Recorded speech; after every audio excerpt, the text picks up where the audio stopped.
Welcome back to Void of Fears, where the line between nightmares and reality blurs with every story. Our community grows stronger with each brave soul who joins us.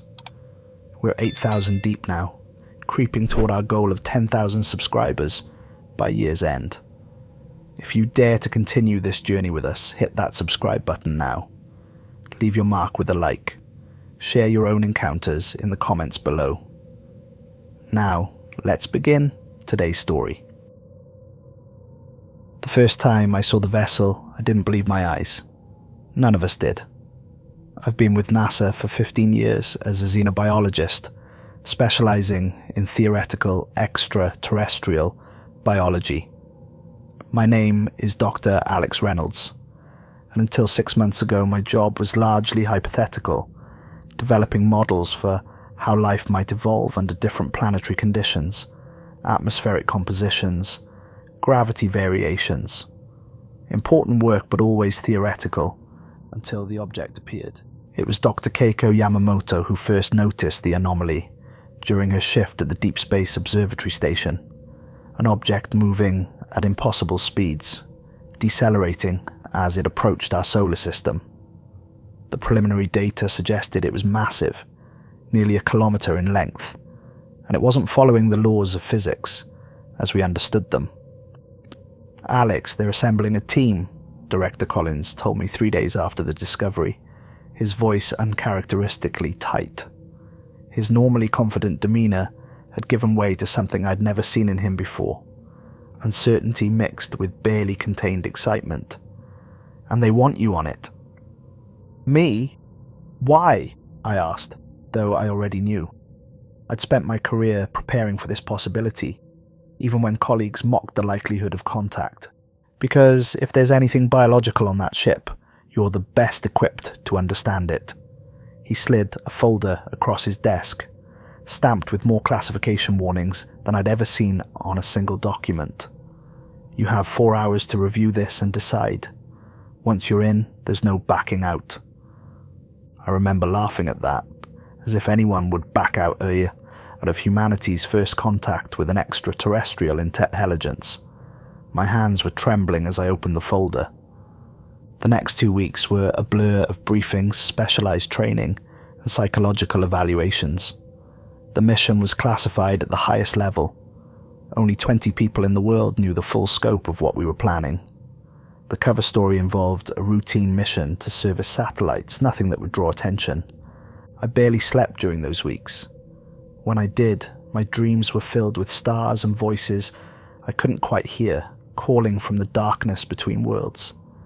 I attributed it to anxiety and excitement. After all, this was the culmination of everything I'd worked toward my entire career. Our team consisted of 8 specialists: myself, 2 engineers, a physicist, a linguist, a medical doctor, and 2 military personnel for security. The selection process had been rigorous, with dozens of candidates vetted and interviewed before the final team was assembled. I still remember our first meeting as a complete unit, gathered in a windowless room 50 feet below the Johnson Space Center. Director Collins introduced us one by one, our credentials and specialties laid out like puzzle pieces that formed a perfect whole. Dr. Eliza Wright, theoretical physicist, specializing in propulsion systems and exotic matter. Engineer Maria Novak, expert in spacecraft systems and adaptive technologies. Engineer Raj Kumar, specializing in communications and data extraction. Dr. Thomas Weiss, linguistic genius, who spoke 14 languages and had developed algorithms for decoding unknown communication systems. Dr. Lahari Patel, medical doctor with additional training in comparative xenobiology. My counterpart in many ways focused on the medical side while I approached things from the evolutionary perspective. Lieutenant David Jackson and Lieutenant May Wei, both with Special Forces backgrounds and additional scientific training. We launched from Kennedy Space Center on a clear Wednesday morning in October. The modified Artemis vessel would intercept the alien craft, which had settled into orbit around Jupiter's moon, Europa. The launch was disguised as a routine mission, with only standard coverage and the usual small crowd of space enthusiasts watching from the observation areas. None of them knew they were witnessing the most important launch in human history. The journey to Jupiter would normally take years, but our vessel had been equipped with the latest propulsion technology, some of which hadn't even been announced to the public yet. Even so, it was a 4-week journey, during which we trained continuously in various first contact scenarios, from peaceful exchange to emergency extraction. As we approached after those long weeks of travel, I pressed my face against the viewport, heart hammering in my chest. The alien vessel hung in space against the backdrop of Europa's icy surface, bathed in the distant light of the sun. It resembled nothing made by human hands, a massive elongated structure with protruding sections that seemed to follow no logical architectural pattern. Its surface was dark, absorbing light rather than reflecting it, with occasional pulses of deep blue energy rippling across its hull. "My God," whispered Dr. Eliza Wright, our physicist. "It's beautiful." The vessel defied conventional design principles. Where human spacecraft were utilitarian, all function with minimal concession to aesthetics, this ship seemed almost organic, with curves and protrusions that suggested growth rather than construction. Parts of it seemed to shimmer and shift as we watched, though our instruments detected no actual movement. Captain Thomas Rodriguez, our pilot, maneuvered us closer. "I'm detecting no energy signals, no radiation. It appears to be dormant." "Could it be dead in space?" Engineer Kumar asked, adjusting the sensor array. "A derelict?" "The energy pulses suggest otherwise," Wright responded, eyes fixed on the readings. "It's operating at some minimal level, conservation mode maybe." "Are we sure it's safe to approach?" asked Lieutenant Jackson, one of our security officers. His hand rested near his sidearm. A pointless gesture in space, but human nature is hard to overcome. "This could be a trap." The question hung in the air until Director Collins's voice crackled over the comm from Mission Control. "The decision has been made. This is a once-in-human-history opportunity. Proceed with docking procedures." I remember the heaviness that settled over the cabin, the weight of human history pressing down on 8 pairs of shoulders. If we succeeded, we would be remembered forever. If we failed, well, there might be no one left to remember. The docking process took nearly 3 hours. The alien vessel had no obvious airlock or entry point. We circled it twice, scanning every square meter of its surface before Engineer Novak identified what appeared to be a recessed area that might serve as an entry port. "The material composition is unusual," she reported, frowning at her readings. "It doesn't match any known element or alloy. It appears to be some kind of composite, partially metallic, partially something else." Our ship's AI analyzed the structure and designed a compatible docking ring that could create a seal against the alien hull. The fabrication unit worked through the night to produce it while we took turns watching the alien vessel through the viewports, half expecting it to suddenly power up and disappear, or worse, attack. By morning, the docking ring was ready. Captain Rodriguez maneuvered our ship into position with microscopic precision, using thrusters so gentle they barely registered on our instruments. "Contact in 3, 2, 1. Rodriguez's voice was steady, professional. The slight jolt as the docking ring made contact was almost anticlimactic. "Pressure is equalizing," Engineer Novak reported, watching the readings on her tablet. "Atmosphere reads as breathable. Oxygen, nitrogen, trace elements within human tolerance." We exchanged shocked glances. A breathable atmosphere couldn't be coincidence. "Full containment protocols," I reminded everyone as we prepared to board. Our suits were designed for complete isolation. We weren't taking any chances with alien microbes or other biological threats. Each suit was a self-contained environment with 12 hours of air, water recycling, and waste management. They would keep us alive in vacuum if necessary, and protect us from any biological contaminants we might encounter. The entry port dilated open as we approached, causing everyone to freeze. "It's responding to our presence," Wright whispered, a note of awe in her voice. The opening revealed a dimly lit corridor that stretched beyond our suit light's reach. The interior walls had an organic quality, not metal or stone, but something that seemed almost alive, with subtle color variations that shifted as our lights played across them. "Reynolds, you take point with me," Lieutenant Jackson ordered, his voice tight with tension. "Right, Novak, you're next. The rest of you maintain position till we've secured the immediate area." The corridor seemed to absorb sound, creating an eerie silence broken only by our breathing and the soft hiss of the suit ventilation systems. Each step felt momentous, the first human footsteps on an alien vessel. The gravity inside was slightly less than Earth normal, giving each step a disconcerting buoyancy. The temperature read 19 degrees Celsius, room temperature for humans. Another coincidence. That wasn't a coincidence at all. I ran my gloved hand along one wall, feeling a slight vibration, almost like a pulse. There's something electrical running through these walls. Or maybe circulatory? Wright nodded, scanning with her handheld device. "I'm getting readings that suggest these walls might be semi-organic, not alive exactly, but responsive." We advanced slowly down the corridor, which gradually widened into a vast chamber. Our lights couldn't reach the ceiling, creating the impression of standing in an enclosed space open to the night sky. The floor beneath us had a slight give, like walking on firm moss.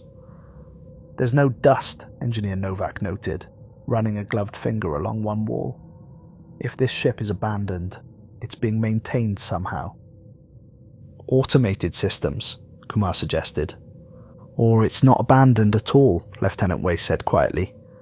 That's when we found the first body. It lay on what appeared to be an examination table in an adjoining chamber. From the doorway it looked completely human. A male figure, apparently sleeping, dressed in a simple grey uniform. As I approached, the first details that seemed wrong were subtle. The proportions slightly off, the fingers a bit too long, the chest rising and falling in a rhythm that didn't match human breathing patterns. "Is he alive?"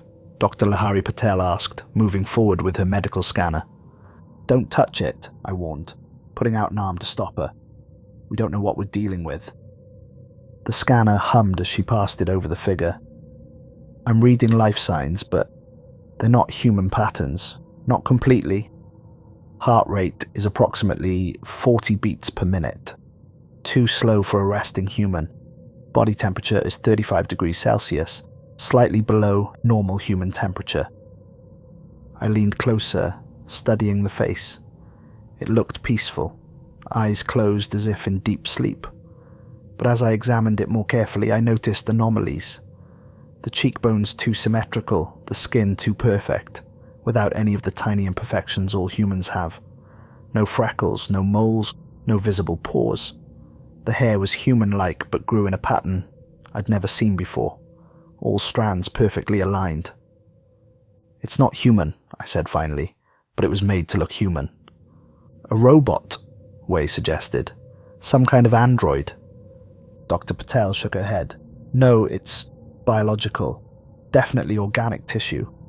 Just not human tissue, despite the appearance." "Look at the hands," I pointed. "The proportions are wrong. The fingers are approximately 15% longer than human norm. And the chest, the breathing pattern suggests different lung capacity." We found 5 more bodies in the next chamber, all in the same state of suspended animation. They varied in apparent age, gender, and ethnicity, a perfect sampling of human diversity. Yet, each had the same subtle wrongness about them. "Look at this," Wright called from one of the tables.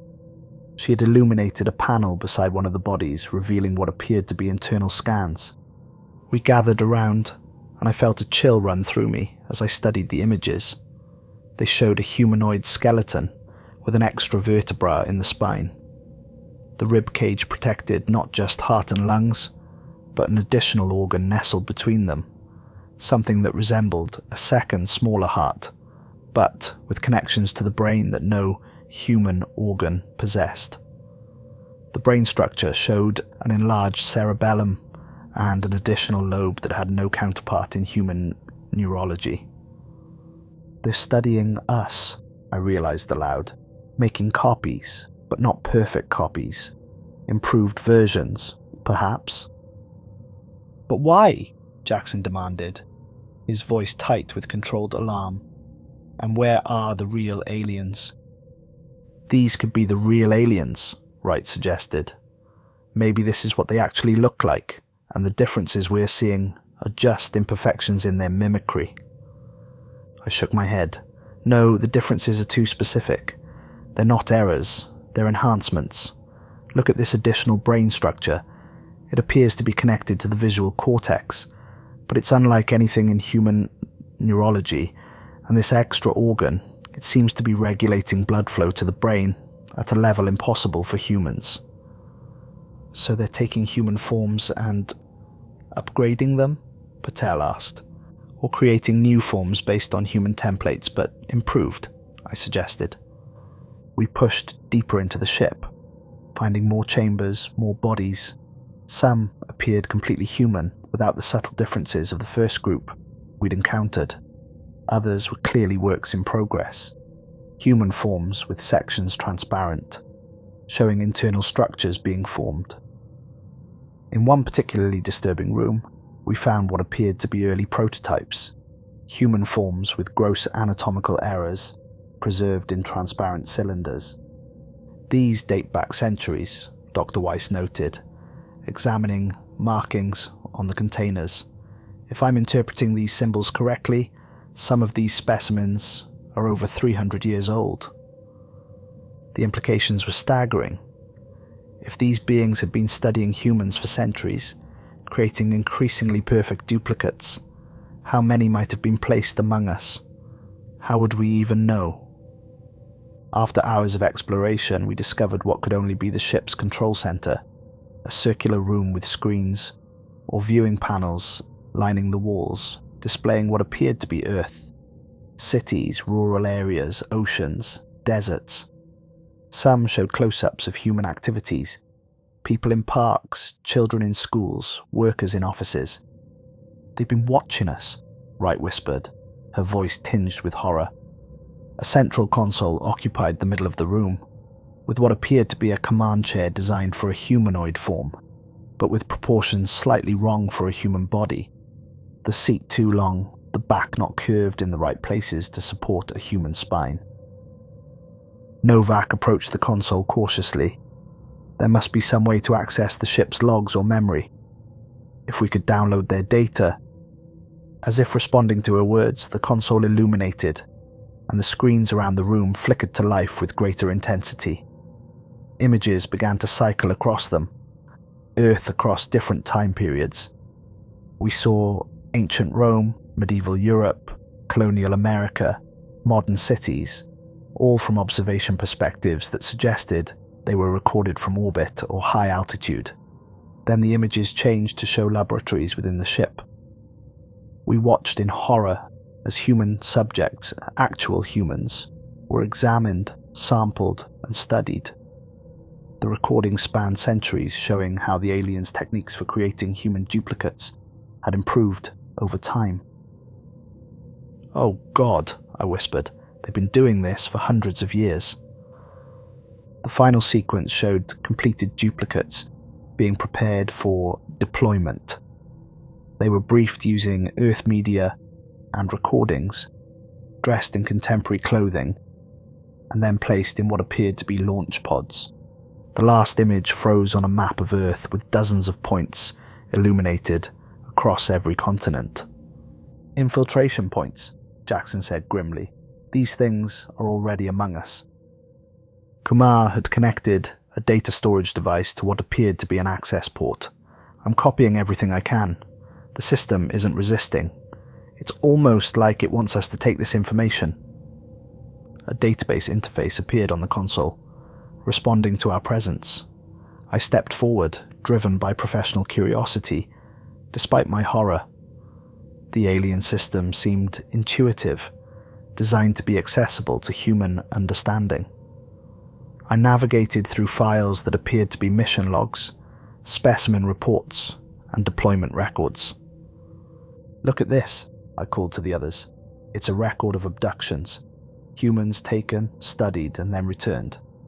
They've been doing this since at least the early 1700s, maybe earlier." "Are they the same humans that are returned?" Patel asked, looking over my shoulder. "Or replacements?" "I can't tell. The logs suggest some kind of enhancement process. They're not just studying humans, they're modifying them somehow." Then I found the image galleries, thousands of photos showing the duplicates living among humans on Earth. They showed the beings in schools, governments, corporations, military installations, integrated completely into human society, undetected. I scrolled through the images, my dread growing, until I froze on one that showed a familiar face. Professor Alan Davidson, my doctoral advisor from 15 years ago. The man who had encouraged my interest in xenobiology, who had recommended me for NASA. "No," I whispered, "it can't be." Wright placed a hand on my shoulder. "What is it?" I couldn't speak, just pointed at the image. The timestamp indicated it was taken 20 years ago. Davidson stood in front of his university office, looking exactly as I remembered him, but the image was tagged with alien symbols that matched those we'd seen on the improved human specimens. "You knew him?" she asked. "He's the reason I'm here," I managed, my voice barely audible. "He shaped my entire career. He pushed me towards xenobiology when I was considering other specializations. He recommended me for NASA." The implications crashed down on me. How many of these infiltrators had influenced human development, guided our technology, our science, our understanding of space? Had they been preparing us for something? "We need to document everything," Jackson ordered. "Novak, Kumar, download all the data you can. Patel, Reynolds, continue cataloguing the biological specimens. We need to understand what we're dealing with." For the next several hours, we worked frantically, copying data, taking samples, photographing, and scanning everything we could. The ship remained passive, allowing our intrusion, which only increased my unease. Why would it give up its secrets so easily unless it wanted us to find them?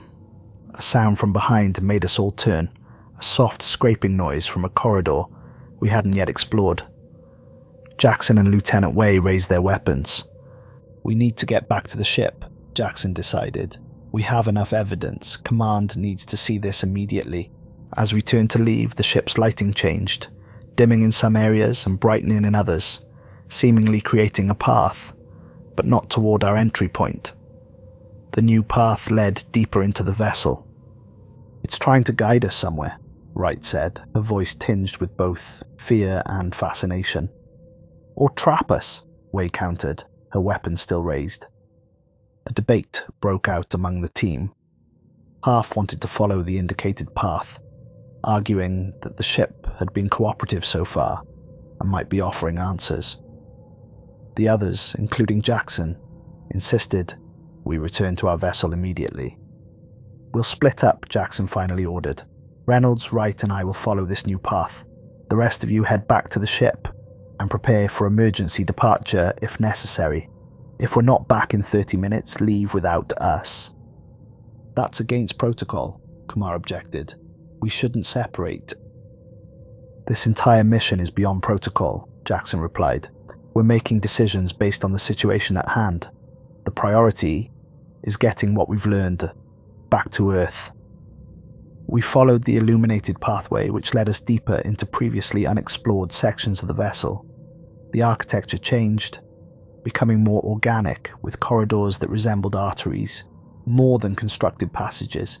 The walls pulsed with subtle light that seemed to flow like blood through veins. "The ship feels more alive here," Wright observed, running her scanner along the walls. I'm detecting electrical impulses similar to neural activity. It's almost as if this section is thinking, could the ship itself be alive? I wondered aloud. Some kind of biomechanical construct? If it is, it's unlike any life form we've theorized, Wright replied. The pathway ended at a sealed door, unlike any we'd encountered before. It had no visible handle or control panel, just a smooth surface with intricate patterns etched into it. Patterns that seemed to shift and change as we watched, like writing that rewrote itself continuously. As we approached, the door dissolved. There's no other word for it. Transforming from solid to mist in seconds, revealing a chamber beyond. Inside was another body on a raised platform. Unlike the others, this one was clearly awake, its eyes open and tracking our movement as we entered. It resembled a human male in his 50s with silver hair and pale skin. Like the others, it appeared human at first glance, but longer observation revealed those same subtle wrongnesses. The slightly elongated fingers, the too perfect symmetry of the face, the unnatural stillness between movements. "Hello, Dr. Reynolds," it said in perfect, unaccented English. "I've been waiting a very long time to meet you." I froze, my blood turning to ice. "How do you know my name?" It smiled, an expression too perfect, too symmetrical. "I know all of you, Lieutenant Jackson, Dr. Wright. But you, Dr. Reynolds, are of particular interest." "What are you?" Jackson demanded, weapon raised. His voice was steady, but I could see the tension in his stance, the slight tremor in his hands. "We have been called many things by many civilizations," the being said. Its voice had an unsettling, melodic quality, as if each word were a note in a larger composition. "Our true name would be unpronounceable to you. We are observers, collectors, preservers." "Why are you creating human duplicates?" I asked, forcing myself to remain scientific, analytical, despite the fear coursing through me. "Not duplicates. Improvements." The being sat up smoothly, its movements fluid yet somehow mechanical, like a perfectly programmed simulation of human motion. "We study species across the galaxy. Those with potential we help evolve." "By infiltrating us?" Wright asked, her scientific curiosity seemingly overcoming her fear. "By replacing humans with your copies." "Not replacing, enhancing, guiding." The being's eyes, a shade of blue too vivid to be natural, fixed on Wright. "The beings you call duplicates are actually humans, modified and improved. We take subjects, enhance them, and return them. They remain who they were, but better, more intelligent, longer lived, free from disease." "You're experimenting on humans without consent," I said, anger rising to compete with my fear. "You're violating our sovereignty as a species." The being tilted its head, the gesture uncannily bird-like. "Would you have consented? Would your governments have worked with us openly? History suggested otherwise. We chose a more subtle approach." "How many?" Jackson demanded, his finger tightening on the trigger of his weapon. "How many of these improved humans are on Earth?" "Thousands, in key positions." The being's expression remained placid, untroubled by Jackson's aggression. "Guiding humanity away from self-destruction towards space exploration. Preparing you." "Preparing us for what?" Wright asked. "First contact," the being said simply. "True contact, not this limited interaction. But your species wasn't ready. Isn't ready. You still war among yourselves, still destroy your planet." It turned its gaze directly to me, and I felt exposed, as if those two blue eyes could see through my suit, through my skin, into my very thoughts. "Dr. Reynolds, you of all people should understand. You've always known you were different." A chill ran down my spine. "What do you mean?" "Your exceptional intelligence, your intuitive understanding of alien biology, despite never having encountered it. Your perfect health, never having been seriously ill. Your dreams of the stars that began precisely on your 10th birthday. The memories flooded back, the night of my 10th birthday, when I'd suddenly woken with an overwhelming fascination with space, with alien life, with worlds beyond our own. A fascination that had driven my entire life, that had seemed to come from nowhere, yet felt so fundamental to who I was. "No," I whispered, "that's not possible."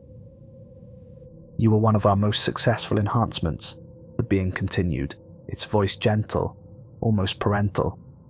"Taken at age 9, improved and returned with a purpose. You don't remember the process, of course, those memories were suppressed." I staggered backward, my mind reeling. "You're lying. This is some kind of psychological manipulation. Your blood type changed after your 10th birthday. Medical records show this. Your parents attributed it to a clerical error." The being's voice remained calm, matter-of-fact. "Your IQ jumped 40 points in the same year. Your medical records will show an unusual protein in your bloodstream that doctors have never been able to identify." Each point hit like a physical blow because I knew they were true. The blood type discrepancy I'd discovered in old medical records when applying for my first NASA position. The protein my last physical had flagged as anomalous but non-threatening, that the doctors had attributed to a benign genetic variation. "Why are you telling me this?" I asked, my voice barely audible. "Because the experiment is coming to its conclusion. Earth is nearly ready." The being gestured to the screens that had appeared on the walls, showing Earth's progress in space technology, medical advances, energy development, all accelerating rapidly in recent decades. The improved humans have done their work well. Now it's time for the next phase. A shudder ran through the ship, nearly knocking us off our feet. Alarms began to sound, a low, pulsing tone that seemed to come from the walls themselves. "What was that?" Jackson demanded, steadying himself against the wall. The being's expression changed to one of concern. "The shutdown protocol has been activated prematurely. This vessel will self-destruct in 30 minutes. All evidence will be eliminated." "Why?" Wright asked. "Why destroy everything now?" "Some among us believe humanity is not ready after all, that the experiment has failed." The being's eyes locked with mine again. "You need to leave now?" "Come with us," I said impulsively. "Help us understand what's happening." The being shook its head. "My purpose is complete. I remain with the vessel. But you, Dr. Reynolds, you must continue your work. When others come, you will be needed to interpret." Another violent shudder rocked the ship, and alarms began to sound. An eerie, pulsing wail, unlike anything I'd heard before. The walls around us began to shift, sections flowing into new configurations. "Go," the being commanded. "Follow the illuminated path. It will lead you to your ship." We ran, following a new glowing trail that appeared on the floor. Behind us, sections of the ship began to seal themselves off, walls flowing together like liquid. "What did it mean? When others come?" Wright gasped as we ran. "Is this an invasion?" "I don't know," I replied, my mind still reeling from the being's revelations about me. Could it be true? Was I not fully human? Had I been modified, enhanced, programmed with a purpose I didn't understand? We reached our ship as the rest of the team was preparing for emergency departure. Kumar had connected data storage devices to our ship's systems, transferring everything we'd collected. The alien vessel had begun to pulse with red energy, the hull vibrating visibly. "What happened?" Dr. Patel demanded, as we stumbled into the airlock. "No time," Jackson ordered. "Disengage docking clamps now." Captain Rodriguez didn't waste time asking questions. Our ship broke away from the alien vessel as its hull began to fracture, energy pouring from the widening cracks. The beautiful, enigmatic structure was tearing itself apart before our eyes. "Maximum thrust," Rodriguez ordered, taking us behind Europa for shielding. Our ship accelerated away as the alien vessel imploded, collapsing in on itself until it was a fraction of its original size, then exploded outward in a blast of energy that rocked our ship despite Europa's mass between us and the blast. When we emerged from behind the moon, there was no trace of the alien vessel. It had been completely destroyed, taking with it all physical evidence of what we'd discovered. Did anyone else encounter beings? Patel asked once we were safely away.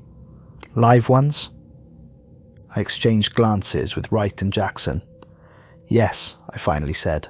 One, it communicated with us. What did it say? Kumar leaned forward, eager for information.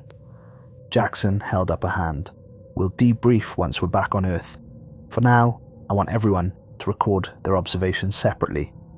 No collaboration, no discussion that might influence memories. I knew why he was doing this, standard procedure for ensuring multiple independent accounts that could be cross-referenced, but it also gave me time to decide what to say about the being's claims regarding me. The journey back to Earth was tense and silent. I spent most of it in my quarters, avoiding the others, particularly their questions about my extended conversation with the alien being. I couldn't bring myself to tell them what it had said about me. Instead, I reviewed the data we'd managed to download before the ship's destruction. Images of the duplicates, scans of their biology, the historical records of Earth observation. It wasn't much, but it might be enough to convince the authorities of what we'd found. I was wrong. Upon our return to Earth, we were immediately separated and quarantined. I spent 6 weeks in isolation, repeatedly telling my story to rotating teams of debriefers who showed increasing skepticism with each retelling. The data we recovered, I would begin, has been analysed and shows signs of manipulation, they would counter. These images could have been generated. The biological data doesn't match any known species, but neither does it definitively prove extraterrestrial origin. 8 people saw the same thing, I argued. Mass hallucination is documented in high-stress situations, came the reply. Deep space missions create unique psychological pressures. The isolation, the excitement of potential discovery, these can lead to shared delusions. I noticed that my debriefings were more extensive than the others. I was shown surveillance footage of my teammates' sessions, each of them telling stories that seemed increasingly uncertain, as if they themselves were beginning to doubt what they'd seen. Dr. Wright has amended her statement, a stern-faced official told me on day 28. She now acknowledges that the stress of the mission may have affected her perceptions. That's not possible, I insisted. We all saw the same things. We documented everything. The documentation is inconclusive at best, Dr. Reynolds, and frankly, your continued insistence on this alien infiltration narrative is becoming concerning. Eventually, the official conclusion was reached. We had encountered an abandoned vessel of unknown origin, possibly a failed prototype from a classified Earth government program. The biological specimens were dismissed as inconclusive and possibly manufactured by another team member as a hoax. The ship's self-destruction was attributed to our inadvertent activation of its self-destruct mechanism. The mission was classified. Our team disbanded and reassigned to separate facilities around the world. We were forbidden from contacting each other under penalty of prosecution for national security violations. I was given a new position at the Ames Research Center, ostensibly a promotion, but effectively a desk job analysing data from Mars rovers, about as far from alien biological research as NASA could place me.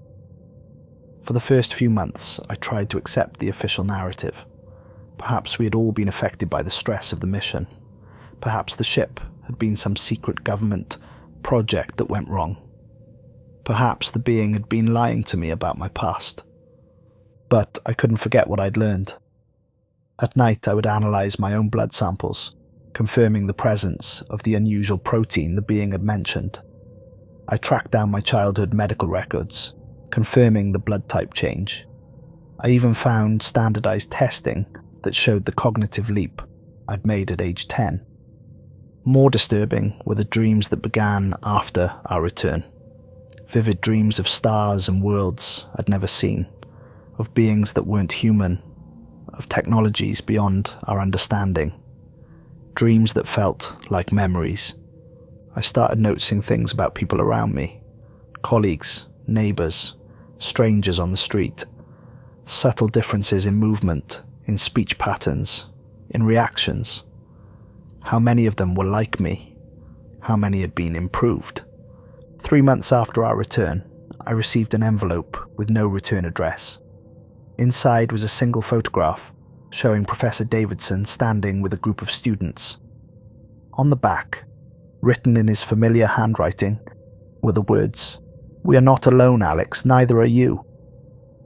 I tried to contact Davidson, only to learn he had died 2 years earlier. Heart attack while hiking, according to the official record. But when I tried to locate his grave, I found no record of his burial. I began researching the other people in the photograph with Davidson, his other students, my contemporaries.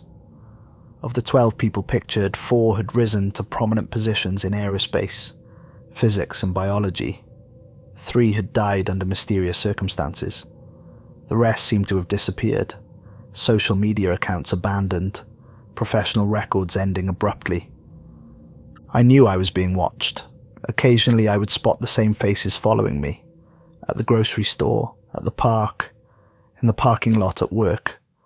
Never approaching, just observing. Were they government agents making sure I kept silent? Or were they the others, the improved humans, checking on one of their own? I began collecting data, building a database of suspicious deaths, mysterious disappearances, unexpected scientific breakthroughs. I noted politicians who changed positions suddenly on space exploration funding, corporate leaders who redirected resources toward aerospace research, educators who pushed new science curricula focused on extraterrestrial possibilities. Was I seeing patterns that weren't there, or uncovering the vast network the being had described? 6 months after our return, I tried to contact Dr. Wright despite the no contact order. Her home address led to an empty apartment, neighbours claiming she had moved without notice weeks earlier. Her family reported that she had taken a research position overseas, but couldn't provide details. Her professional profiles showed recent activity, but something about the writing style seemed off, as if someone else were maintaining her online presence. I made similar attempts to contact the others from our team. Engineer Kumar had supposedly transferred to a private aerospace company, but the company had no record of him when I called. Dr. Patel's medical license was still active, but the hospital where she'd worked claimed she had resigned for personal reasons. Lieutenant Jackson and Lieutenant Way were both listed as reassigned to classified operations. It was as if our entire team had been systematically removed from public access.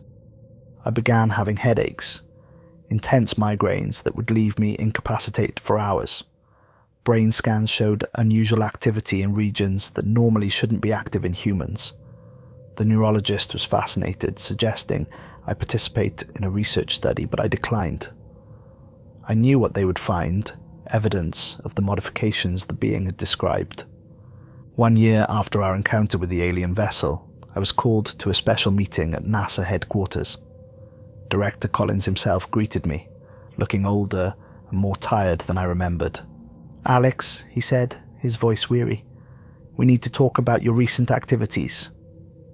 He led me to a windowless conference room. Inside sat 2 people I didn't recognize, a stern-faced woman in a charcoal suit and a middle-aged man with military posture despite his civilian clothes. "This is Deputy Director Monica Fisher from National Security and Dr. James Whitley from the Pentagon's Special Research Division," Collins said, not meeting my eyes.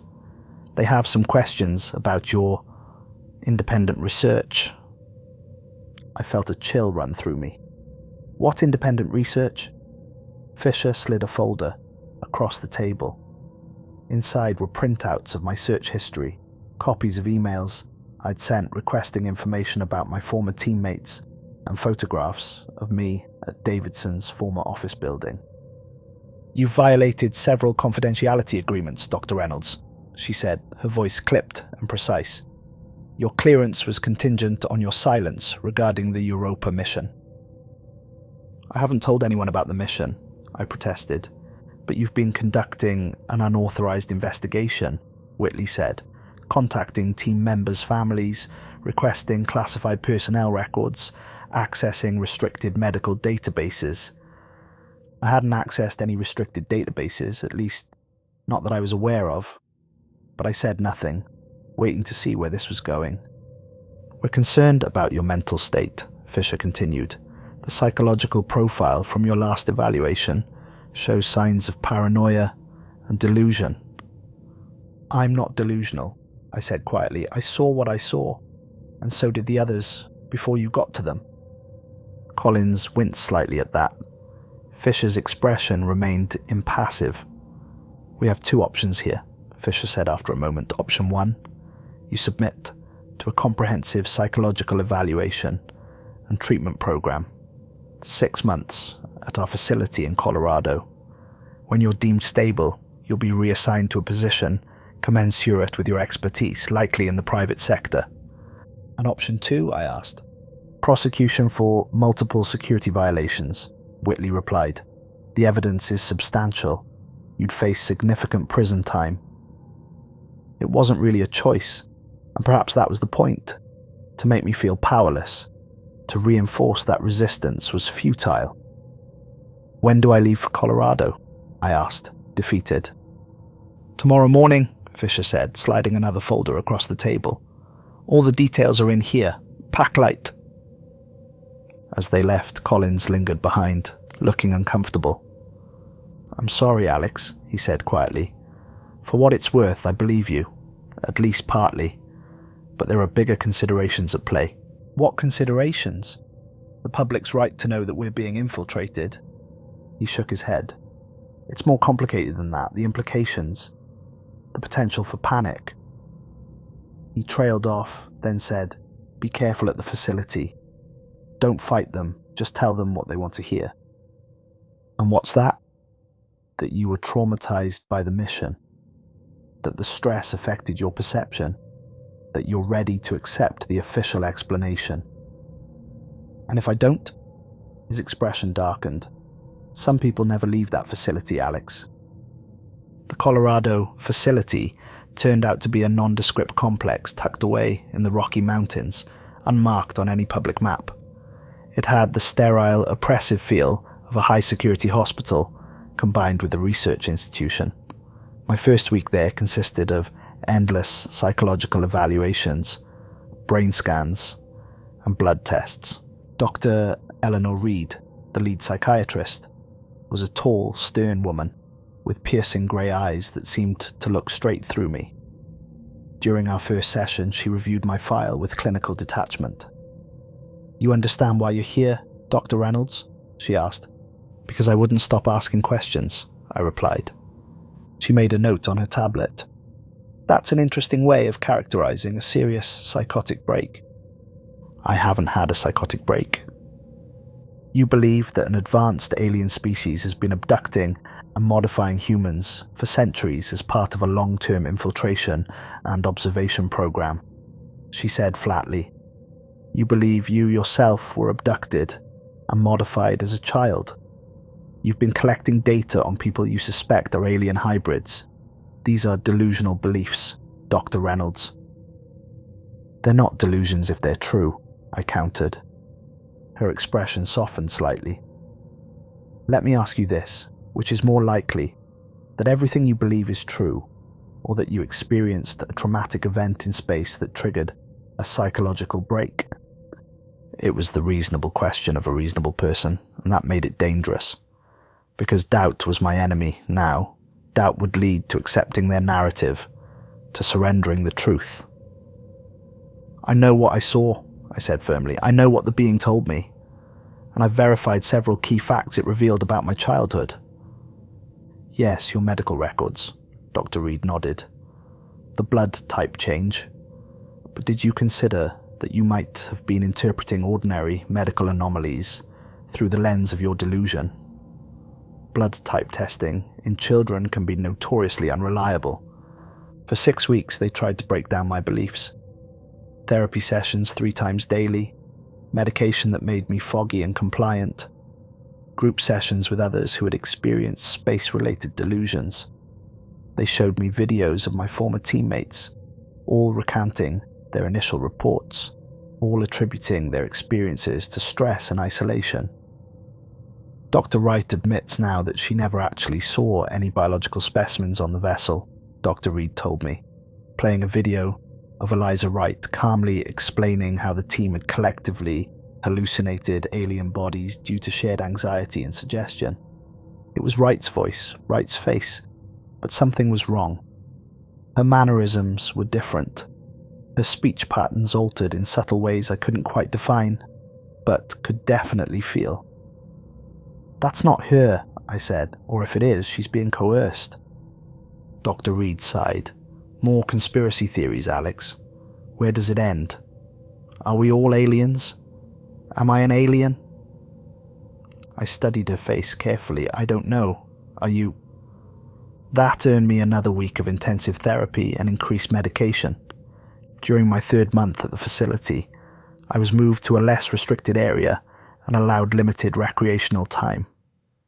It was during one of these periods that I met Dr. Philip Grant, an astronomer who claimed to have discovered an alien signal from Proxima Centauri. "They've had me here for 11 months, he told me, as we played chess in the common room, speaking quietly so the orderlies couldn't hear. At first I fought, insisted I was right. Now I just tell them what they want to hear. I'm getting released next week." "You're pretending to recant?" I asked, surprised. He smiled thinly. "Wouldn't you, in my position? Look, maybe I did make a mistake with the signal. It's possible, but I don't believe it, and pretending to believe their explanation is the only way out of here." His words stayed with me. What was my goal, ultimately? To rot in this facility, or to get back to the world where I might actually find answers? Over the next few weeks, I began to play their game. I expressed doubts about my experiences. I suggested that stress might have affected my perception. I started taking my medication without resistance, though I became skilled at hiding the pills under my tongue, spitting them out later. Dr. Reed was pleased with my progress. "You're finally allowing yourself to consider alternative explanations," she said during one session. "That's an important step in recovery." "I just want to get well," I said, with what I hoped was the right mix of humility and determination. My act must have been convincing. 4 months later, after a final round of evaluations, I was deemed recovered and prepared for release. My security clearance had been permanently revoked, and I was offered a position teaching introductory biology at a community college in Oregon, about as far from NASA and space exploration as they could place me.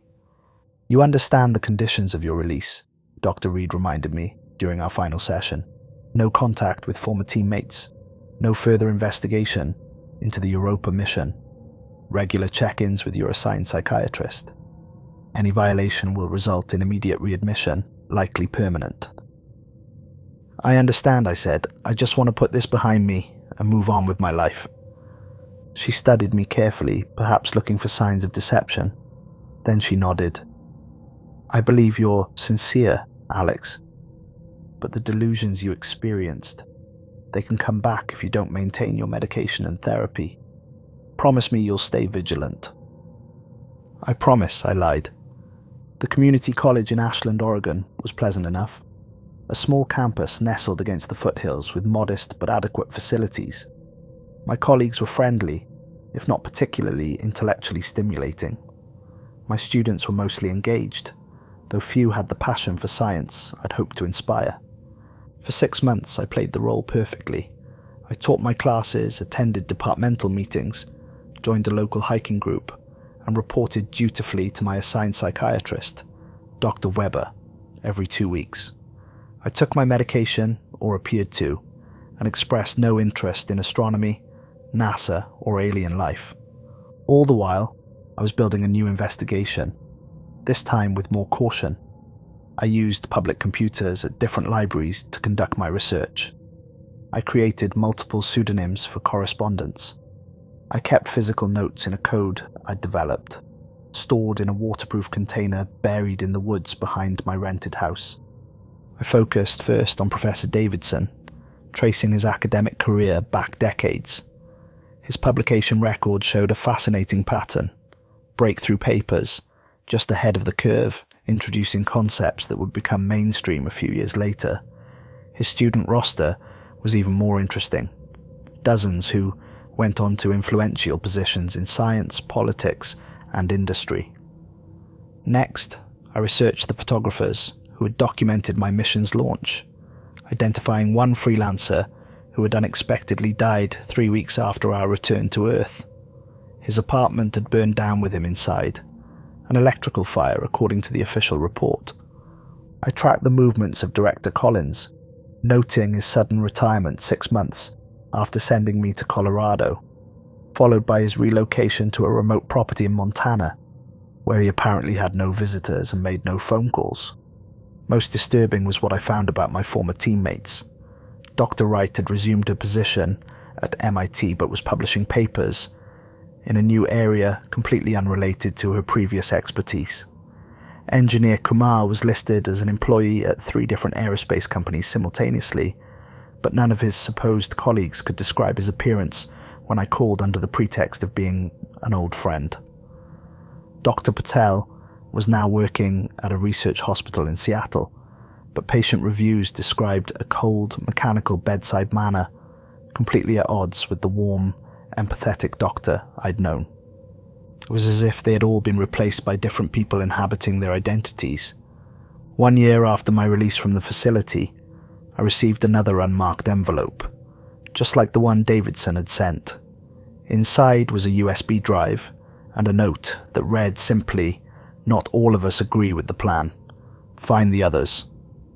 I took elaborate precautions before accessing the drive, using a used laptop purchased with cash, connecting through multiple proxies from a coffee shop 2 towns over. The drive contained personnel files, hundreds of them, each documenting an enhanced human placed in a position of influence. Politicians, scientists, military officers, educators, media figures. Each file included the subject's original human identity, the date of their enhancement, their programmed objectives, and their handler's code designation. And there, among the files, was my own. Subject: Reynolds, Alexandra E. Original acquisition: February 14th, 2000, age 9.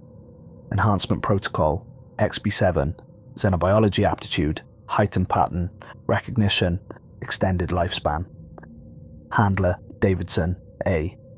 Primary objective: develop theoretical frameworks for human-alien biological compatibility. Secondary objective: position for first contact evaluation team. Notes: subject exhibits exceptional integration of enhancements with minimal psychological disruption. Recommended for Phase 2 awareness protocol, pending evaluation. My hands shook as I read my own file. It confirmed everything the being on the ship had told me. I had been taken, enhanced, returned with a purpose I hadn't chosen, but had fulfilled perfectly. The file continued with quarterly evaluations throughout my life, documenting my academic progress, my psychological state, my relationships, all observed and recorded.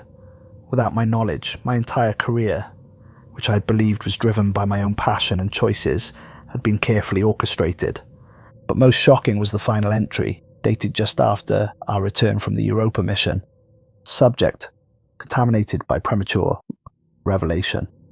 Reclamation recommended. Handler override. Subject to be monitored, but maintained. Potential value for secondary protocol if primary fails. Reclamation. The clinical term sent a chill through me. What happened to enhanced humans who learned the truth too soon? Were they eliminated? Reprogrammed?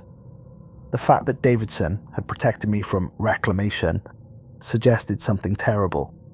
I searched the files for information on my teammates, finding only Patel's file, which confirmed my suspicions.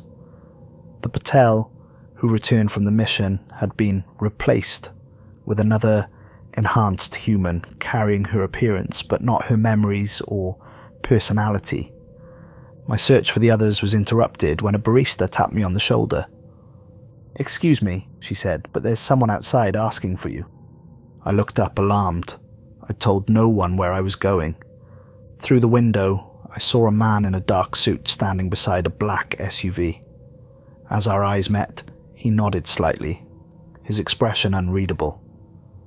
I quickly closed the laptop, removed the drive, and slipped out the back door of the cafe.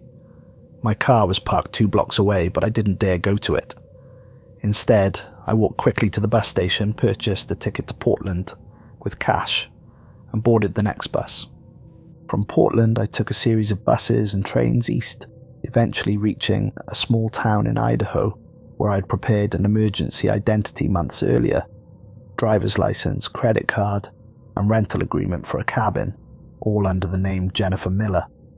For 3 weeks, I lived in isolation, reviewing the files I'd been given, trying to understand the full scope of what I'd discovered. The enhanced humans weren't just observers. They were actively steering human civilization, accelerating our technological development, influencing our cultural and social evolution. But towards what end? The files hinted at a convergence event scheduled for 2030, but provided no details about what this event entailed. I needed to find others who knew the truth, others like me who had been enhanced but had somehow broken free of their programming. The note had said, "Find the others," but had provided no clues about who or where they might be. Then I remembered Davidson's last message. "We are not alone, Alex. Neither are you." At the time, I had interpreted it as confirmation of alien life. But what if it meant something more specific? What if there were others like me, enhanced humans who had awakened to their true nature? I began searching the files for patterns, looking for enhanced subjects whose evaluations showed signs of independent thinking or resistance to their programming. I identified 17 possibilities, scattered across the globe. The closest was Dr. Gabriel Foster, a geneticist at the University of Washington whose file noted concerning deviations from protocol and independent research initiatives. It was risky to make contact, but I had no choice. I needed allies if I was going to understand what was happening and what role I was meant to play. I sent Dr. Foster a carefully worded email from a new anonymous account, referencing Davidson and including details from Foster's file that only someone with insider knowledge would know.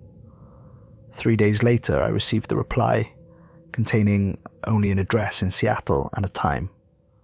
The address led to an unremarkable office building downtown. I arrived an hour early, surveying the area for signs of surveillance, before entering through a service entrance. The designated room was on the 5th floor, a small, windowless space that might once have been used for storage. Foster was already there when I arrived, a tall, thin man with prematurely grey hair and intense green eyes that studied me carefully as I entered. "Dr. Reynolds," he said, not offering his hand. "Or should I say Subject XB7? "You know about me," I said, closing the door behind me. "I know about many things I shouldn't," he replied, "including what happened to you and your team after the Europa mission." "My team," I said. "Are they dead?" "No, reclaimed. Their enhanced aspects were extracted and placed in new host bodies designed to mimic their appearance.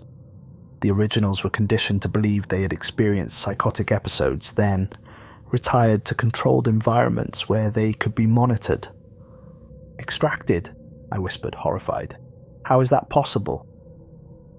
"The enhancements aren't just genetic modifications," Foster explained. "They include neural implants that can be harvested and transferred. The human host remains alive but reverts to their pre-enhanced state, with artificially induced amnesia to cover the gap." "And this is what was planned for me? Reclamation?" Foster nodded. Yes, but something unusual happened. Your handler, Davidson, intervened.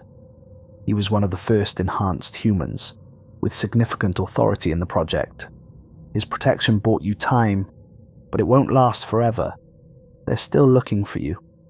Who's looking? The government. The government is involved but unaware of the true nature of what they're protecting. They believe it's a matter of national security, experimental technology that must be kept secret. The real power lies with the guides, the original enhanced humans who have been directing the program since the 1700s. The being on the ship said they've been improving humans for centuries, I recalled. Are these guides the first ones? Yes, they're effectively immortal. Due to their enhancements, they oversee the placement of new enhanced humans and ensure the overall plan remains on track. And what is the plan? What's the convergence event scheduled for 2030? Foster's expression darkened. The complete integration of their biotechnology with human civilization. They've been preparing us for centuries, gradually introducing compatible technologies, modifying our culture to accept their influence. The convergence is when they reveal themselves and offer their gifts to humanity openly. But that sounds positive.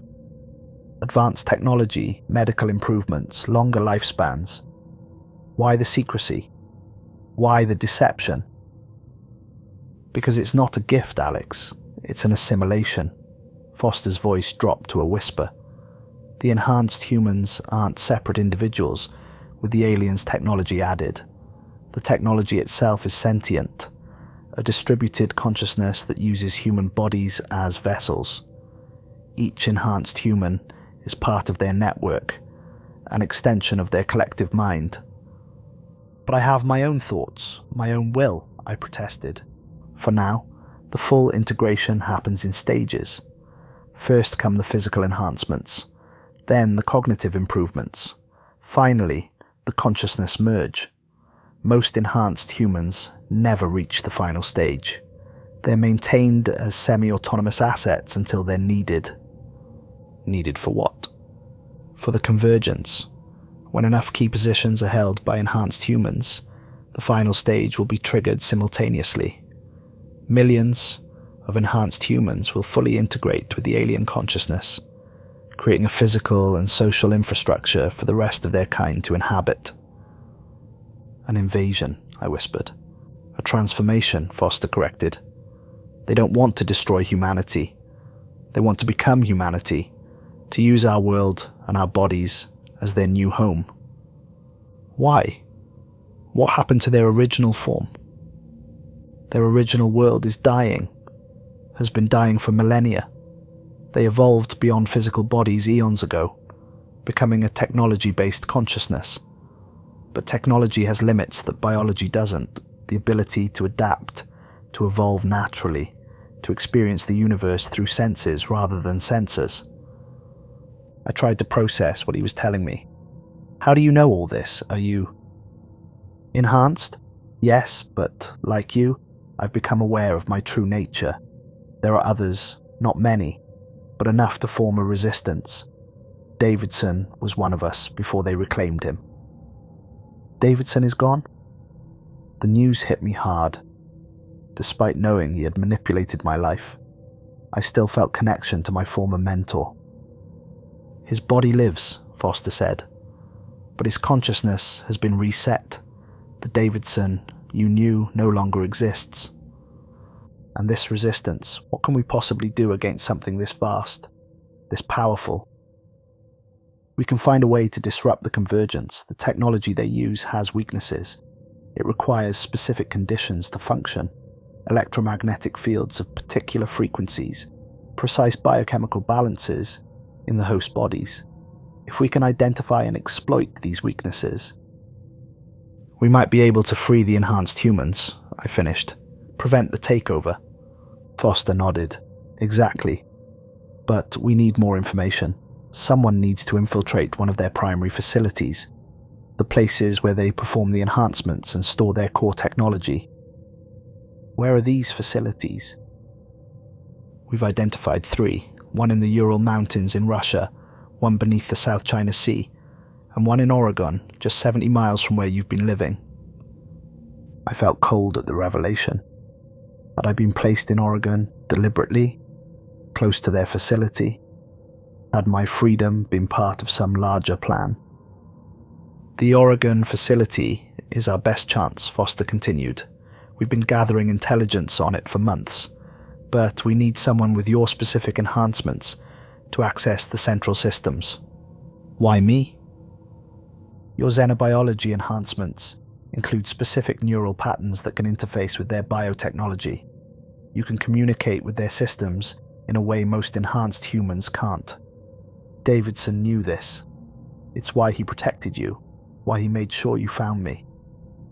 And if I refuse, if I just disappear, start a new life somewhere they can't find me? Foster's expression was sympathetic but firm. There is nowhere they can't find you, Alex. Your enhancements include tracking capabilities you're not aware of. The only reason they haven't taken you already is because they're watching to see who you contact. Including you, I realized with growing horror. He nodded. Yes, our meeting has been detected. We have perhaps 24 hours before they move against us. Then we need to act now, I said, my decision made. Tell me about the Oregon facility and what I need to do. The plan Foster outlined was dangerous, potentially suicidal, but it was the only chance we had. The facility was disguised as a private research installation for a biotech company, built into the side of a mountain. Security was tight but focused primarily on keeping ordinary humans out. Enhanced humans could enter using specific biological signatures that the security systems recognized. Foster provided me with a device that would amplify my existing enhancements, making my biological signature read as a higher-level authorized user. Once inside, I would need to reach the central processing hub, a biological supercomputer that coordinated the enhancement program across the globe. You'll connect directly to the system, Foster explained, showing me a neural interface designed to attach at the base of my skull. Your enhanced brain can withstand the connection. Once linked, you'll have access to their entire network, every enhanced human, every facility, every plan. And then what? What am I looking for? The kill switch, Foster said grimly. Every complex system has one. A way to shut everything down in case of catastrophic failure. Find it, activate it, and you'll sever the connection between the alien consciousness and its enhanced human hosts. Will that kill them? Kill us? Foster shook his head. No, the enhancements will remain, but the controlling influence will be gone. Enhanced humans will become truly independent, still improved, but free to make their own choices. And if there is no kill switch, then gather whatever information you can, anything that might give us another way to fight them. We spent the next several hours reviewing maps of the facility, security protocols, and the specific neural interfaces I would need to navigate. By dawn, I was exhausted but determined. One last thing, Foster said as we prepared to go our separate ways. If you're captured, they won't kill you.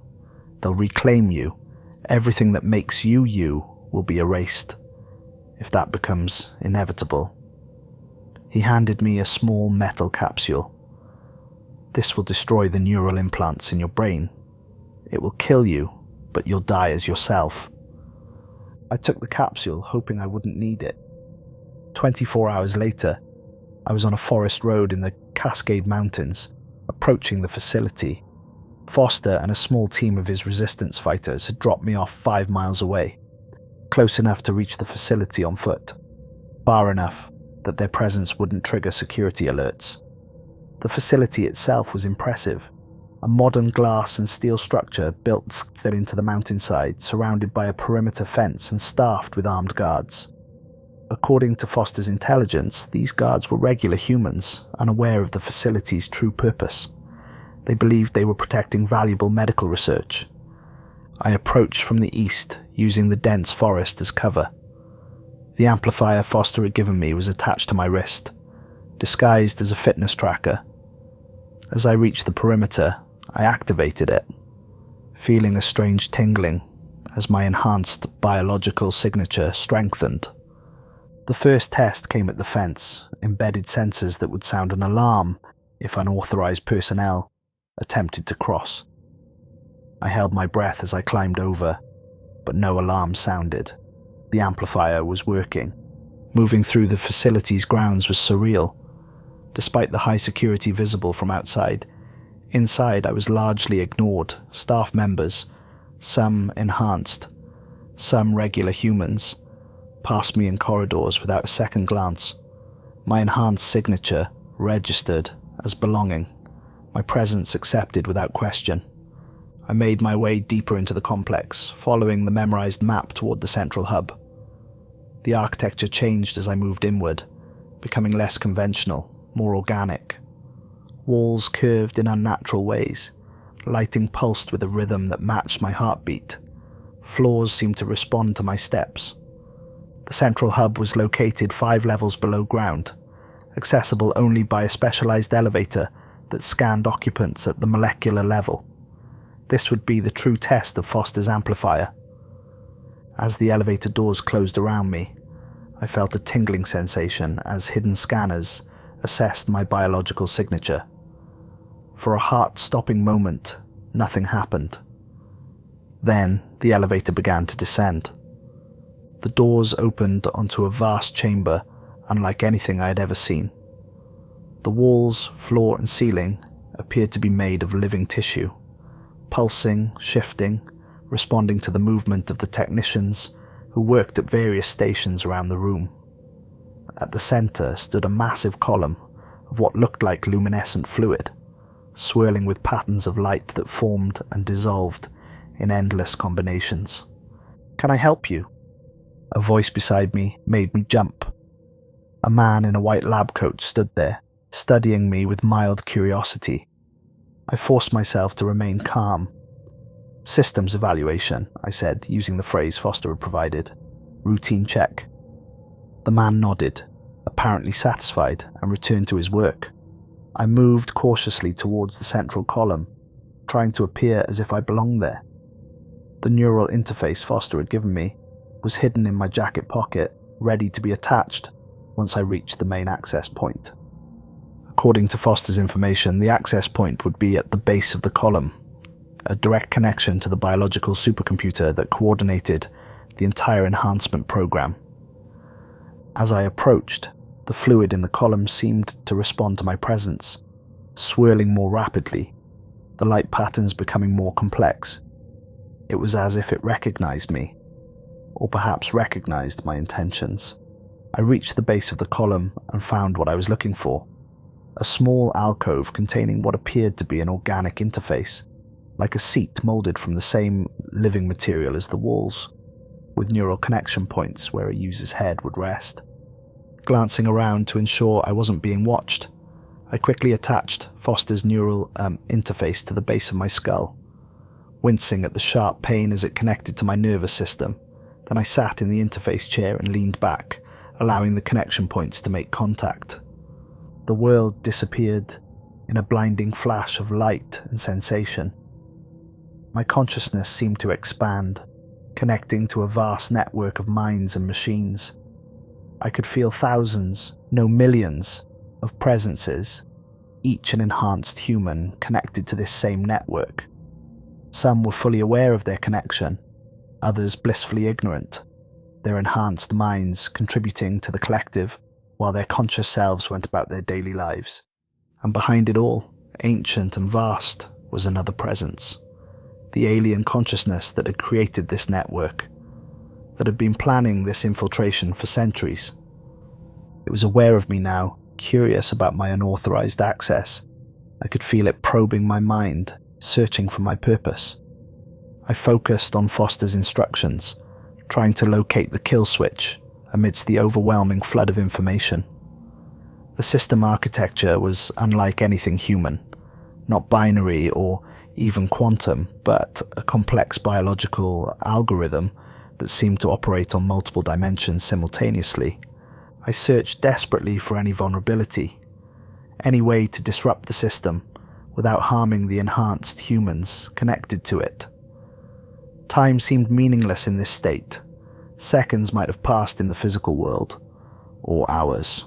Then I found it, not a kill switch exactly, but a partition protocol, a way to separate the enhanced humans from the controlling alien consciousness without destroying the enhancements themselves. It had been created as a safeguard, a way to preserve the enhanced human network if the primary alien consciousness was ever threatened.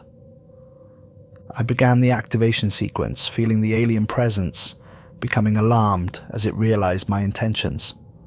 It fought back, trying to sever my connection to overwhelm my mind with its vastly superior processing power, but something unexpected happened. Other presences within the network, enhanced humans who had become aware of their true nature, began to help me, shielding my mind, reinforcing the partition protocol.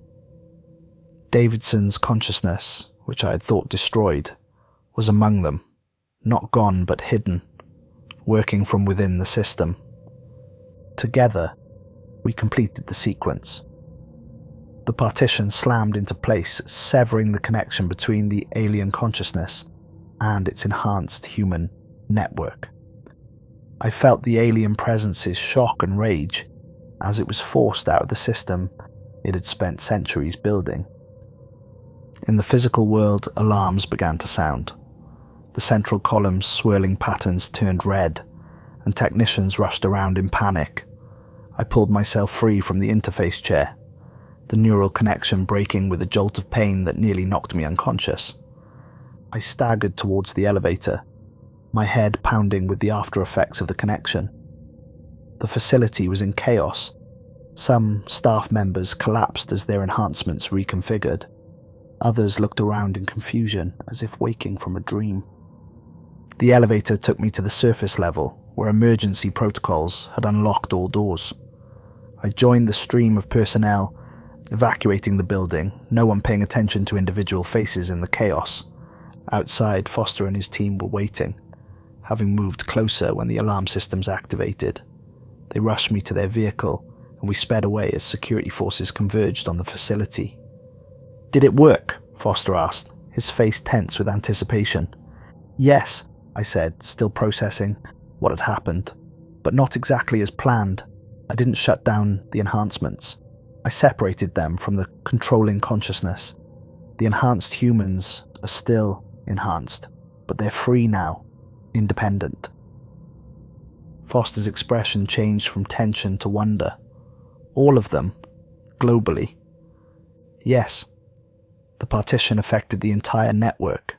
Millions of people worldwide just became aware of their true nature." The convergence. "Won't happen, at least not as they planned it.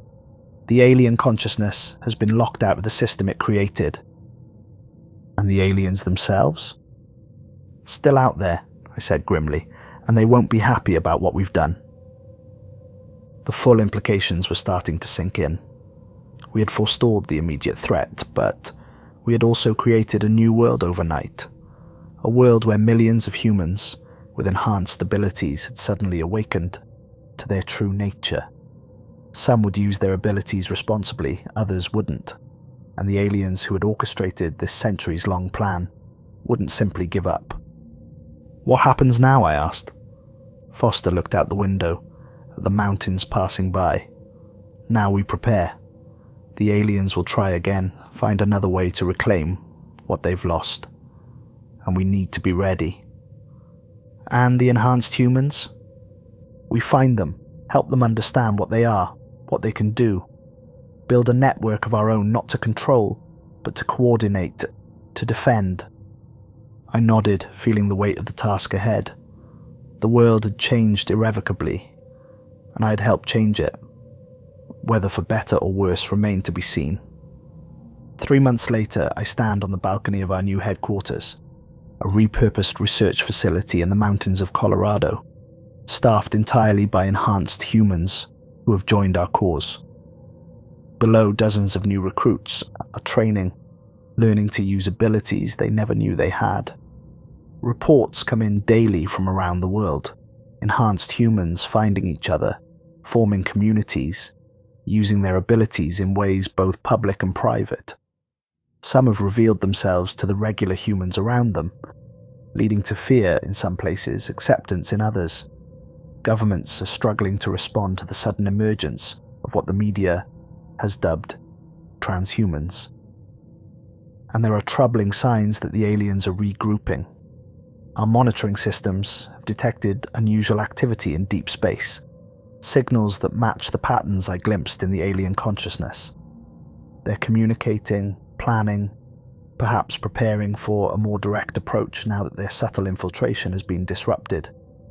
I've established contact with NASA again, with the honest humans there, not the compromised ones, sharing what I know about the alien threat. Some believe me this time, perhaps because the evidence of enhanced humans is now too widespread to deny. Davidson found us last week, his consciousness having survived within the network despite the aliens' attempt to erase him. He's helping us understand the full capabilities of our enhancements, showing us how to use them without being controlled by them. I still dream of the ship sometimes, the bodies that weren't human, the being that told me what I really was. But I no longer fear those dreams. I've accepted what I am, what I was made to be, while refusing to be defined by it. The aliens created us to be their vessels, their tools for conquest. Instead, we've become their greatest opposition. Enhanced humans standing between them and the regular humans they sought to replace. As I watch the sunset, I can't help but wonder if this was always a possibility they considered, that their creations might turn against them. Perhaps that's why they moved so slowly, so carefully, over centuries rather than decades. But they didn't count on human unpredictability, on our stubborn insistence on freedom and self-determination, qualities that even their enhancements couldn't eliminate. Tomorrow we begin Operation Lighthouse, our first proactive measure against the coming alien response. Using the enhanced abilities of former astronomers and communication specialists, we'll establish a detection network capable of identifying any approaching alien vessels long before conventional systems could detect them. Foster joins me on the balcony, his expression thoughtful as he surveys our growing operation. "Do you ever regret it?" he asks, activating the partition, changing the world so fundamentally. I consider his question carefully. The past 3 months have been chaotic, frightening at times.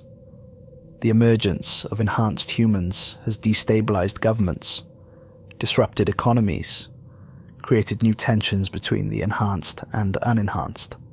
Some religious groups call us abominations, while others hail us as the next step in human evolution. Neither is entirely correct. "No," I finally answer, "we didn't choose to be enhanced, but we can choose what to do with those enhancements." Foster nods, seemingly satisfied with my answer. "The first alien ship was destroyed," he says, "but there will be others. They've invested too much in Earth to abandon it now." "Let them come," I reply, with more confidence than I truly feel. "This time we'll be ready." As if on cue, Davidson approaches with a tablet displaying real-time data from our deep space monitoring system. "We've detected something," he says, his voice tense. "Multiple objects decelerating at the edge of our solar system. Signature matches the Europa vessel." Foster and I exchange glances. The response has come sooner than expected. "How many?" I ask. 7 vessels, each approximately twice the size of the Europa ship. "Time to arrival?" "At current deceleration rates, 6 months. 6 months to prepare humanity for the truth. 6 months to train our enhanced humans to defend their planet. 6 months to develop weapons and strategies against beings who have technology thousands of years beyond our own. Alert the network," I tell Davidson. "Activate all cells. Implementation of Operation Bastion begins immediately." As Davidson hurries away, Foster gives me a questioning look. "Operation Bastion? I don't recall approving that protocol." Because I just created it, I admit. We've been too defensive, too reactive. The aliens are coming with a clear purpose: reclamation of their technology and elimination of the threat we pose. We need to take the fight to them. How? Even with our enhancements, we're centuries behind their technology. I smile grimly. Not anymore. While connected to their network, I downloaded more than just the partition protocol. I took everything. Weapons schematics, shield technology, faster than light theory. Knowledge they've accumulated across millennia of evolution. Foster's eyes widen. You've had this information for 3 months and haven't shared it? I needed time to understand it, to determine what was actually useful versus what might be traps or misinformation. Now I know. I hand him a data drive containing the filtered information. With this and the combined intellects of our enhanced scientists, we can build a defense system capable of meeting them on equal terms. Equal terms, Foster repeats, turning the drive over in his hand. You realize what this means? If we survive this, humanity will have access to technologies that will transform civilization overnight. One crisis at a time, I reply. First, we ensure there's a civilization left to transform.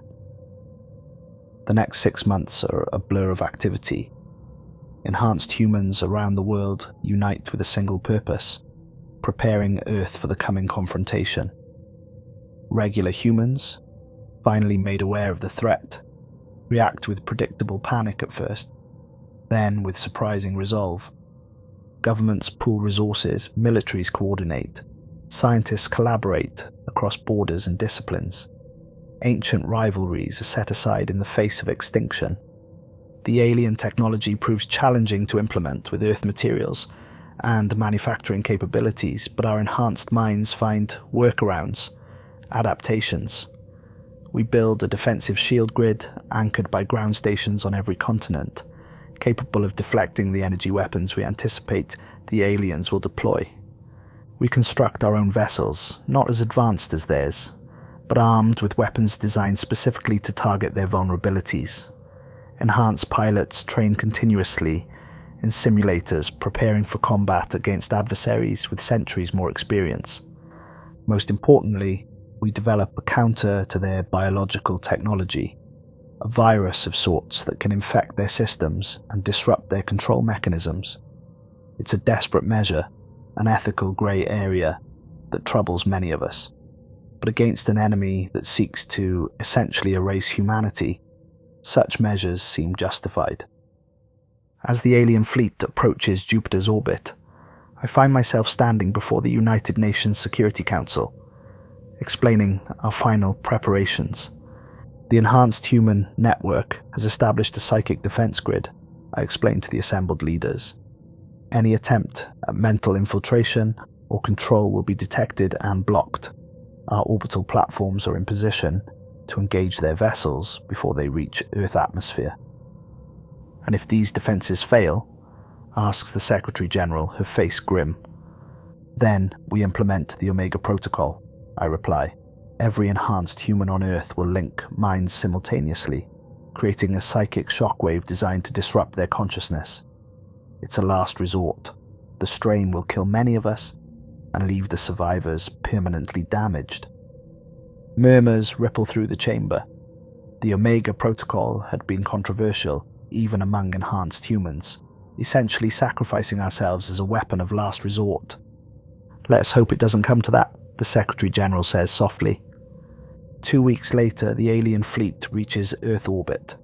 Their vessels are magnificent and terrifying, massive structures of dark, light-absorbing material, interspersed with pulsing blue energy patterns. They take position around the planet, ignoring our attempts at communication. From our command center deep beneath the Rocky Mountains, I watch with Foster, Davidson, and other enhanced human leaders as our orbital defense platforms move into position. Thousands of regular military personnel and enhanced operatives wait in tense silence for the confrontation to begin. They're scanning us, announces one of our enhanced sensors, a woman who can perceive electromagnetic signals directly through her modified nervous system, targeting our major population centers. Defensive shields at full power, Foster orders. The alien vessels fire simultaneously, 7 beams of concentrated energy striking Earth's atmosphere at different points. Our shields hold barely, the energy dissipating in spectacular aurora-like displays visible across the globe. Return fire, I command. Our platforms launch their weapons, missiles guided by enhanced human minds, carrying payloads designed to penetrate the aliens' unique hull material. Most are intercepted, but 3 reach their targets, causing visible damage to one of the vessels. They're deploying smaller craft, reports our sensor, hundreds of them descending to low atmosphere. This was expected. They seek to bypass our orbital defenses and attack ground targets directly. But we are prepared for this too. Activate the ground-based interceptors, Davidson orders, all enhanced combat units to defensive positions. Around the world, enhanced humans with specific combat modifications move into action, engaging the alien craft as they descend. The battles that follow are chaotic, devastating. Cities are damaged, thousands of lives lost despite evacuation efforts. But the aliens face resistance unlike anything they expected. Enhanced humans prove unpredictable, adaptable, using their modifications in ways the aliens never intended. Regular human forces, equipped with technology developed from our stolen knowledge, hold their own against vastly superior weapons. For 3 days, the battle rages across the globe. Our defenses are strained to breaking point, but they hold. 3 alien vessels are badly damaged, forced to retreat to higher orbit. Then, unexpectedly, the alien attacks cease. A transmission reaches our command center, visual only, showing a being similar to the one I encountered on the Europa ship. "You have surprised us, modified ones," it says, its perfect English, now seeming ominous rather than impressive.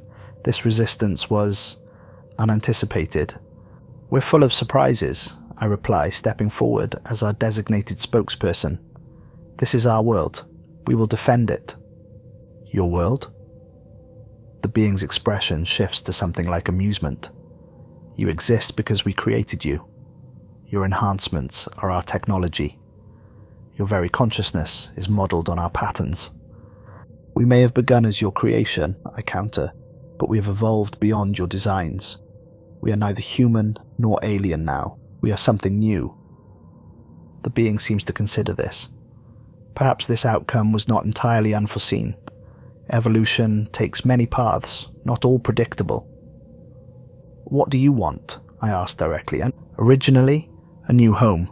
Our physical world died millennia ago. We preserved ourselves in technology, but existence without sensation is incomplete.